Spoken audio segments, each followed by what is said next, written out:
जय सिया राम, जय श्री भगवान भोलेनाथ की। दोस्तों, मैं आप सबको आज बताना चाहता हूं, मैं हूं आचार्य विजय तिवारी। और बहुत से लोगों के मेरे पास में फोन आए, बहुत से लोगों की मेरे पास में कॉल आई। गुरु जी ऐसा है, आचार्य जी, पंडित जी ऐसा है कि आप ये बताओ, सब लोग कहते हैं भगवान सूर्य देव को जल दो, प्रातः काल उठ करके भगवान भास्कर को जल अर्पित करो और भगवान को अर्घ समर्पित करो। तो आचार्य जी आप ये बताइए, भगवान सूर्य देव को क्यों जल देना चाहिए, हमें इससे लाभ क्या होता है?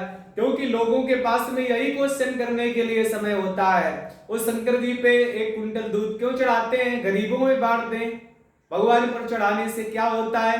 तो दोस्तों मैं आपको बताऊं, परमात्मा सनातन की जड़ है। देवानाम देवानाम मूलम ही विष्णु, देवताओं के मूल है भगवान, मनुष्यों के मूल है परमात्मा, संसार के जीवों के मूल है परमात्मा। तो दोस्तों मैं आपको यह बताना चाहता हूं, भगवान को अर्पण की हुई वस्तु सहज रूप से सभी को प्राप्त हो जाती है। इसीलिए तो भक्त भगवान से कहता है, विश्वास मानो, आप विश्वास करो कि त्वयि तृप्ते जगत तृप्तम, हे प्रभु अगर आप तृप्त हो जाओगे तो सारा संसार तृप्त हो जाएगा। तो क्यों ना उस परमात्मा को तृप्त किया जाए, तो क्यों ना उस भगवान भास्कर को जल अर्पण किया जाए, तो क्यों ना उसको अर्घ अर्पण किया जाए, क्यों ना उसको नमस्कार किया जाए। और दोस्तों मैं बता दूं, भगवान सूर्य को एक बार आप जल ना भी अर्पण कर पाए पर उनको प्रणाम करने का बड़ा विशेष महत्व है। हमारे नित्य क्रिया में, हमारी नित्य दिनचर्या में भगवान भास्कर के 12 नमस्कार करने का विधान है, क्योंकि नमस्कार प्रियो भानु, भगवान सूर्य देव को नमस्कार बड़ा प्रिय है। अलंकार प्रियो विष्णु, ब्राह्मण मधुर प्रिया जलधारा प्रियो शिवा। यदि आप कुछ नहीं कर सकते हैं तो भगवान शंकर को जल चढ़ाइए, ब्राह्मण को मीठा खिलाइए और भगवान नारायण को अलंकार समर्पित करिए, और आप तो केवल भगवान सूर्य देव को नमस्कार करें।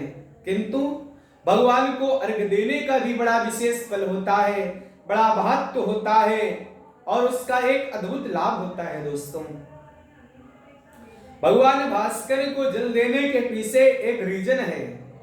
जो व्यक्ति भगवान सूर्य नारायण को जल अर्पित करता है, प्रातःकालीन बेला में उठ करके भगवान भास्कर को जल समर्पित करता है, अर्घ समर्पित करता है, तो उसके जीवन के दुखों का समन्वय हो जाता है, उसके जीवन के दुखों का दमन होता है, शमन होता है और उसके जीवन में सुखों की वृद्धि होती है। दोस्तों, और दूसरा कारण यह है कि उसके नेत्रों की ज्योति, उसके नेत्रों की ज्योति और उसके नेत्रों की रोशनी, उसके नेत्रों की जो ज्वाला है वो कभी समाप्त नहीं होती है। मृत्यु पर्यंत व्यक्ति बूढ़ा भी हो जाता है पर वो प्रखर आंखों से देखा करता है।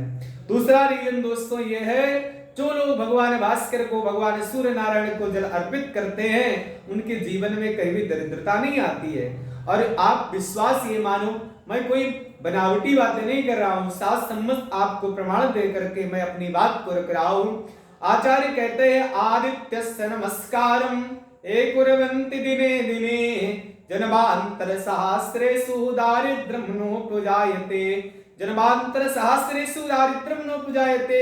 1000 वर्ष तक आप गरीब नहीं होंगे। यदि आप अपनी दरिद्रता को समाप्त करना चाहते हैं, यदि आप अपनी गरीबी को समाप्त करना चाहते हैं, तो प्रातः काल स्नान करने के बाद में अपने एक लोटे में जल लेकर के, ताम्र पात्र में जल को लेकर के उसमें रोली का लेप डाल करके और रक्त पुष्पों का समन्वय करके, रक्त पुष्पों को डाल करके और आप 3 बार भगवान श्री सूर्य नारायण को अर्घ प्रदान करो। निश्चित रूप से आपकी समस्याओं का समाधान होगा, आपकी गरीबी समाप्त हो जाएगी और आपके घर में राजलक्ष्मी सदा सदा के लिए विराजमान हो जाएगी। बहुत बहुत धन्यवाद। और सभी से निवेदन है कि सभी सनातनी भगवान सूर्य देव को जल अर्पित करें, उनको अर्घ दे। एक बार सादर सभी को जय सिया राम।